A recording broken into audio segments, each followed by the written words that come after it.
మీలో ఎంతమందికి ఈ మరమరాల మిక్చర్ అంటే ఇష్టం? దీనిని ఎలా చేయాలో చూపిస్తాను చూడండి. అవి ఫ్రెష్‌గా ఉండాలండి. కొంచెమైనా మెత్తపడితే బాగోదు. ముందుగా ఒక గిన్నెలోకి మనకు కావాల్సినన్ని మరమరాలు తీసుకోవాలి.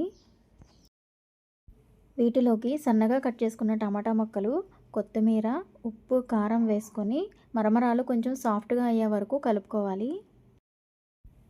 ఈవినింగ్ టైంలో ఇలా చేసుకొని తింటే చాలా బావుంటుంది. పిల్లలు కూడా బాగా ఇష్టపడతారు. ఇప్పుడు ఇందులో ఉన్న మరమరాలు బాగా కలిపేసరికి సగం అయిపోవాలి. అంత మెత్తపడే వరకు బాగా ఒత్తుతూ కలుపుకోవాలి. ఇలా బాగా కలిపిన తర్వాత ఇందులో సన్నగా తరిగిన ఉల్లిపాయ ముక్కలు, మనకి కావలసినంత పులుపు, నిమ్మరసం వేసి కలుపుకోవాలండి. ఇలా అన్నీ వేసుకొని బాగా కలిపిన తర్వాత ఇందులో మనకి సాల్ట్ కానీ, కారం, పులుపు ఏమి సరిపోకపోయినా మళ్ళీ కొంచెం వేసుకొని కలుపుకోవచ్చు. తినాలి అనిపించినప్పుడు బయట షాప్స్‌లో కొనుక్కోకుండా ఇలా మనం ఇంట్లోనే హెల్తీగా చేసుకొని తింటే అది చాలా బావుంటుంది. అన్నీ ఇంట్లో ఉండే వాటితోనే చాలా ఈజీగా చేసుకోవచ్చు.